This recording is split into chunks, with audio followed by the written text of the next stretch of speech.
Pushpa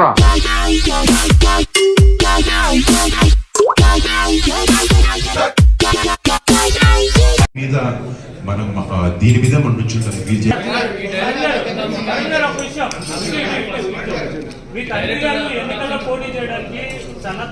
sir ఒకసారి cinema గురించి మాట్లాడిన తర్వాత లాస్ట్ సినిమా గురించి మాట్లాడారు అందుకే వచ్చాను కదా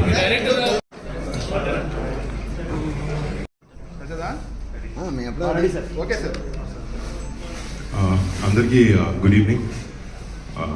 నా కొత్త